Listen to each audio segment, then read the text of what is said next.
వాళ్ళు అడిగిన ప్రశ్నకి ఆయన ఇచ్చిన సమాధానం ఏంటంటే వెయిట్ చేయండి అని చెప్పారు. ఆయన వెయిట్ చేయండి అన్నారు. అంటే లేదు అని చెప్పలేదు, నేను అలాంటి ప్రచారం అంతా అబద్ధమని ఆయన అనలేదు. ఆయన చెప్పింది అంటే ప్లీజ్ వెయిట్ అన్నారు. అండ్ ఆయన నితిన్ నబీన్ ని కలవబోతున్నారు, బీజేపీ జాతీయ అధ్యక్షులు నితిన్ నబీన్ ని కలవబోతున్నారు. అండ్ అమిత్ షాని కలిసే అవకాశం ఉంది. తర్వాత నిర్ణయం ప్రకటిస్తారు అనేది కూడా తెలుస్తున్న విషయం. ఆయన ఎందుకు కలవాలి? ఒకవేళ నిజంగా రెండు క్వశ్చన్స్ ఉన్నాయి. నిజంగా ఆయన కొత్త పార్టీ పెట్టాలి, కొత్త మూవ్మెంట్ చేయాలి అనుకుంటే కనుక ఆయన పార్టీని వీడే క్రమంలో మామూలుగా అయితే ఏదైనా ఒక పార్టీ ఒక నాయకుడు వీడినప్పుడు వెళ్ళి చెప్పడం ఉండదు, ఒక రెసిగ్నేషన్ లెటర్ రిలీజ్ చేయడమో ఇంకోటో చేస్తారు. ఎప్పుడు ఆయన ఆ పార్టీ వ్యవహారాల పట్ల నొచ్చుకొని ఉన్నప్పుడు, నెగటివ్ ధోరణితో ఉన్నప్పుడు, లేదు నేను వెళ్ళిపోతున్నానని చెప్పినప్పుడు, అప్పుడు కొంచెం ఒక నెగటివ్ ధోరణిలోనే ప్రకటన కూడా ఉంటది. బికాస్ ఆ పార్టీని ఎండార్స్ చేసే విధంగా ఒక పాజిటివ్ కోణంలో, ఇదేం ఉద్యోగానికి రాజీనామా చేసి వెళ్ళడమో ఫేర్వెల్ పార్టీ ఇవ్వడమో కాదు కదా, రాజకీయాల్లో ఇలా అప్పుడు జరగదు. బట్ అన్నామలే కదా, అన్నామలే దానికి భిన్నంగానే చేస్తాడు. ఆయన ఏం చేస్తున్నాడు? ఇప్పుడు నితిన్ నబీన్ ని కలుస్తాను, ఆ తర్వాత ప్రకటిస్తానండి. కొత్త పార్టీయో కొత్త మూవ్మెంటో బిల్డ్ చేయాలనుకున్నప్పుడు ఆయన ఒక పార్టీ, ఇప్పుడున్న పార్టీ జాతీయ అధ్యక్షుడిని కలవడం దేనికి సంకేతం అనేది క్వశ్చన్. దీంట్లో రెండు ప్రశ్నలు పడుతున్నా. వాళ్ళని అడిగి వాళ్ళు ఇచ్చేటువంటి ఆఫర్స్ ఏంటి, వాళ్ళు సెంట్రల్ రాజకీయాల్లోకి రమ్మంటారా, లేకపోతే పూర్తి స్వేచ్ఛనిస్తాం మీకు కంటిన్యూ అవ్వండి అని అంటారా, తమిళనాడులో మీ పాత్ర చాలా కీలకమని చెబుతారా, వాళ్ళు అంటే సెంట్రల్ పార్టీ నాయకత్వం నుంచి వచ్చేటువంటి ఆ అష్యూరెన్స్ ని బేస్ చేసుకుని అన్నామలై నిర్ణయం తీసుకుపోతున్నారు అనేది ఒక అంశం. ఇక్కడ అన్నామలై వైపు నుంచి ఒక ప్రశ్న ఉండబోతోంది. ఇప్పుడు ఏఐడిఎంకే ప్రాక్సీలని ఎంటర్టైన్, ఒకవేళ ఇఫ్ ఎట్ ఆల్ ఏమైనా సయోధ్య సంధి కుదిరితే ఈ ప్రాక్సీల విషయంలో కూడా కాల్ తీసుకోవాలి బీజేపీ హెడ్ క్వార్టర్స్ అనేది ఆయన అడగబోతున్న ప్రశ్న తెలుస్తుంది. అవును, ఖచ్చితంగా. ఎందుకంటే ఏడీఎంకేనే కదా, ఏడీఎంకే ఎన్డీఏలోకి రావాలి అని అంటే అన్నామలైని పక్కన పెట్టాలి అని పళనిస్వామి చాలా గట్టిగా చెప్పాడు. అండ్ అన్నామలైని పక్కకు పెడితేనే, అన్నామలైని తొలగిస్తేనే మేము మీతో పొత్తు పెట్టుకుంటామని ఏడీఎంకే పార్టీ స్పష్టంగా వాళ్ళు ప్రకటించారు. వై? బికాస్ అన్నామలై ఏం చేశారంటే, అన్నామలై దగ్గర కూడా కొన్ని స్ట్రాటజిక్ మిస్టేక్స్ ఉన్నాయనేది జాతీయ నాయకత్వం చెప్పేది. స్ట్రాటజిక్ మిస్టేక్స్ అంటే ఏంటి? ఇప్పుడు ఏడీఎంకే మొదటి నుంచి కూడా అంతో ఇంతో బీజేపీకి దగ్గరగా ఉన్నటువంటి party. So but of course BJP, ADMK, DMK రెండు ఫ్లిప్ అవుతూ వచ్చాయి. ఫర్ ఎగ్జాంపుల్ 1998లో మీరు చూస్తే 98లో ఏడీఎంకే ఎన్డీఏలో జాయిన్ అయింది. జయలలిత నేతృత్వంలోని ఏడీఎంకే ఎన్డీఏలో జాయిన్ అయింది 98లో. మళ్ళీ వెంటనే సడన్ గా జయలలిత మద్దతు ఉపసంహరించుకున్నారు. అప్పుడు సుబ్రహ్మణ్యం స్వామి మధ్యలో ఎంటర్ అయి సుబ్రహ్మణ్యం స్వామి జయలలితను ప్రొవోక్ చేయడంతో ఇంకోటో మొత్తానికి ఉపసంహరించుకున్నారు. మద్దతు ఉపసంహరించుకున్న తర్వాత అవిశ్వాస తీర్మానం పెట్టినప్పుడు దాంట్లో ఒక ఓటుతో వాజ్పేయి ప్రభుత్వం పడిపోయింది. జయలలిత వల్లనే పడిపోయింది, ఒక ఓటు తోటి. 98లో ప్రభుత్వం పడిపోయింది. 99లో డిఎంకే ఎన్డీఏలోకి వచ్చింది. కరుణానిధి ఎన్డీఏలో జాయిన్ అయ్యాడు. డిఎంకే ఎన్డీఏలోకి వచ్చి 99లో అధికారంలోకి రాగలిగారు BJP alliance, NDA alliance. And 39లో 31 సీట్లు గెలిచింది డిఎంకే. మీరు అర్థం చేసుకుంటే అంటే అప్పుడు క్లీన్ స్వీప్, డిఎంకే పూర్తిగా గెలిచింది. 2023కి వచ్చేసరికి 23లో కొంత ఆర్ఎస్ఎస్ పాత్ర ఉంది, అవి ఇవి చెప్తూ ఉంటారు. అప్పుడు ఏం జరిగిందన్నది కరెక్ట్ గా తెలియదు. కానీ డిఎంకే ఎన్డీఏ నుంచి బయటకు వెళ్ళిపోయింది 23లో. 24 ఎలక్షన్స్ కి మళ్ళీ ఏడీఎంకేతో కలిసి లోక్సభ ఎలక్షన్స్ లోకి వెళ్ళారు. అప్పుడు వాజ్పేయి ప్రభుత్వం రాలేదు, యూపీఏ ప్రభుత్వం వచ్చింది. తర్వాత కొంతకాలానికి 12 ఏళ్ల తర్వాత, అంటే 10 ఏళ్ల తర్వాత, ఆల్మోస్ట్ 2014లో ప్రధానిగా నరేంద్ర మోదీ గారి అభ్యర్థిత్వాన్ని ఖరారు చేస్తూ స్టేట్మెంట్స్ వచ్చిన తర్వాత, ఆయనను ప్రకటించిన తర్వాత జయలలిత ఎన్డీఏలో చేరలేదు. 2014 ఎలక్షన్స్ లో 2014 ఎలక్షన్స్ లో జయలలిత ఏడీఎంకే పార్టీ ఎన్డీఏలో లేదు. అప్పుడు బీజేపీ ఒంటరిగా బరిలోకి దిగాల్సి వచ్చింది. మళ్ళీ ఆ తర్వాత 2016 డిసెంబర్ నెలలో జయలలిత మరణము, ఆ మరణానంతరము జరిగినటువంటి ఒక ప్రహసనం మనకు తెలుసు. అదంతా ఏంటి, శశికళ లేకపోతే పళనిస్వామి, పన్నీర్ సెల్వం ఎవరు ముఖ్యమంత్రి అవుతారు, ఇందులో గవర్నర్ పాత్ర, ఇవన్నీ మనకు తెలుసు. ఆ టైంలో 2016 to 17 మధ్యలో జరిగిన పరిణామాలు. దీంతో అన్నా డిఎంకే పట్ల విపరీతమైన వ్యతిరేకత తమిళ ప్రజల్లో నెలకొంది.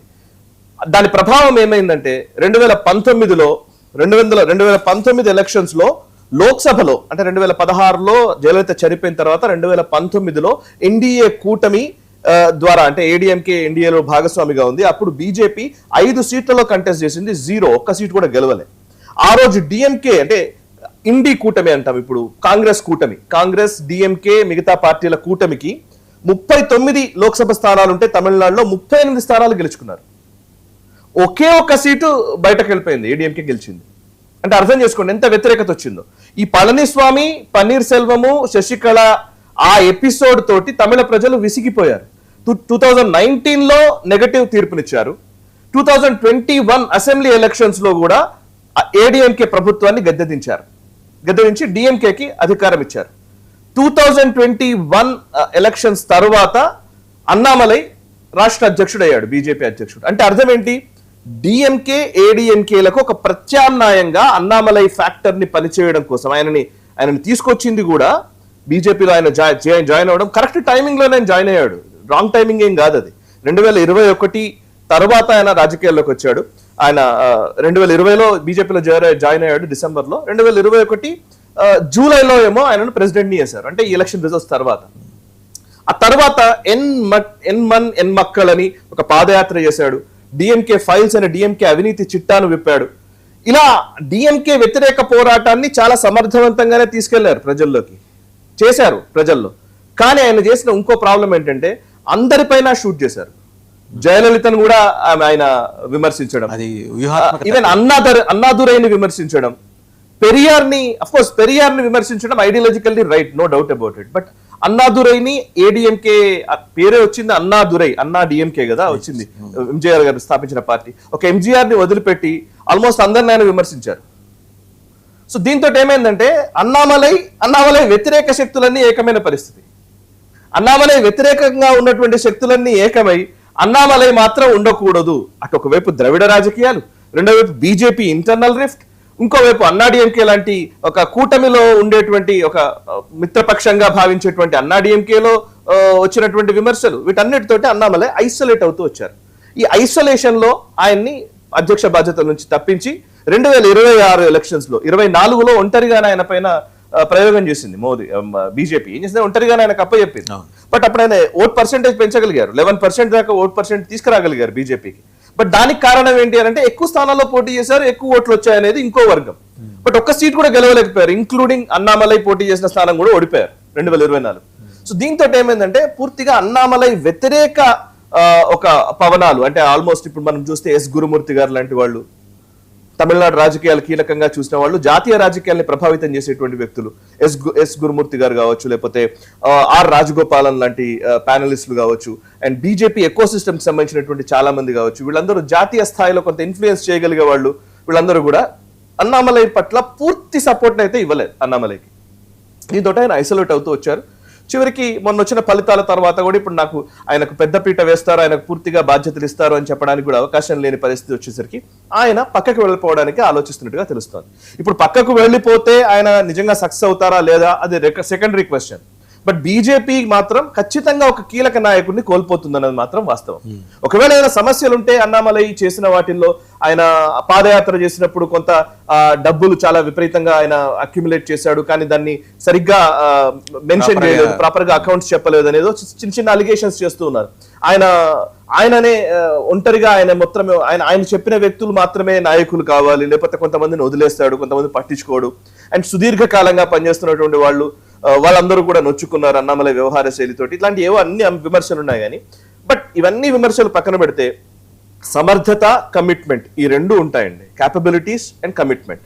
ఐడియాలజికల్ కమిట్మెంట్ ఖచ్చితంగా అన్నామలైకి ఉంది, అది కనబడుతోంది. అండ్ క్యాపబిలిటీస్ కూడా ఉన్నాయని చాలా సందర్భాల్లో ప్రూవ్ అవుతోంది. సో కమిట్మెంట్, క్యాపబిలిటీ ఉన్నటువంటి నాయకులు నిజంగా భారతీయ జనతా పార్టీకి తమిళనాడులో ఇంకెవరైనా ఉన్నారా? దర్ ఇస్ నో, ఎవరు లేరు, నాకైతే కనిపించట్లేదు ఎవరు. ఒకవేళ తమిళనాడనే కాదు, మామూలుగా కూడా ఎట్లయినా ఎక్కడైనా రాజకీయాల్లో ఆ కమిట్మెంట్ ఉన్నవాడు, ఐడియాలజికల్ కమిట్మెంట్ అండ్ జాతీయవాద భావనలు కలిగిన వ్యక్తి అండ్ క్యాపబిలిటీస్ ఉన్న వ్యక్తి ఉన్నప్పుడు వాళ్ళని వదులుకునే ఒక పరిస్థితిలోకి బీజేపీ ఆలోచించదు అని నేనైతే అనుకుంటున్నా. అమిత్ షా అంత ఫూలిష్ గా ఆలోచిస్తాడని నేను అనుకోవట్లేదు. సో అన్నామలై డైలాగ్ ఉంది, వాళ్ళు మాట్లాడుకుంటారు అన్నామలై తోటి, అమిత్ షా, నితిన్ నవీన్ సమక్షంలో జరగచ్చు, ఒక మీనింగ్ఫుల్ సొల్యూషన్ వస్తుంది రెండు వైపులని అనుకుందాం. ఇక అంటే మామూలుగా కూడా చూస్తే తమిళనాడు రాజకీయాల్లో అండి, ఇప్పుడు మొత్తం ఎలక్షన్స్ రిజల్ట్స్ లో చూస్తే నేను ఇందాక చెప్పాను, లోక్సభలో బీజేపీకి 5.56% 2014లో వచ్చింది, 2019 లో 3.58% వచ్చింది అలయన్స్ లేకుండా, అంటే అలయన్స్ తో వెళ్ళినప్పుడు 3.58 వచ్చింది. అలయన్స్ లేకుండా 2024 లోక్సభలో 11.24% వచ్చింది ఓటు. ఇటు అసెంబ్లీకి వస్తే అసెంబ్లీలో ఎప్పుడు కూడా వాళ్ళు 3% మించలేదు ఓట్లు. సో ఇప్పుడు కూడా అంతే, 3% మించలేదు, సేమ్ అక్కడే ఉంది. కాకపోతే ఈ మధ్యలో ఏమైంది, విజయ్ అనే ఫ్యాక్టర్ ఒకటి ఎమర్జ్ అయింది. సో ఇప్పుడు మనం అబ్జర్వ్ చేస్తే ఇప్పుడు జరుగుతున్న చర్చ అంతా కూడా ఏంటంటే డిఎంకే ఏడిఎంకేకి భిన్నంగా ఆ తాను గుడ్డగానే ఆ తాను నుంచి వచ్చినటువంటి ఇంకొక పార్టీ టీవీకే ఎమర్జ్ అయినప్పుడు పూర్తి ఆపోజిట్ లైన్ తో కూడినటువంటి ఒక శక్తి ఎదగడానికి ఆస్కారం ఉంది, వాక్యూమ్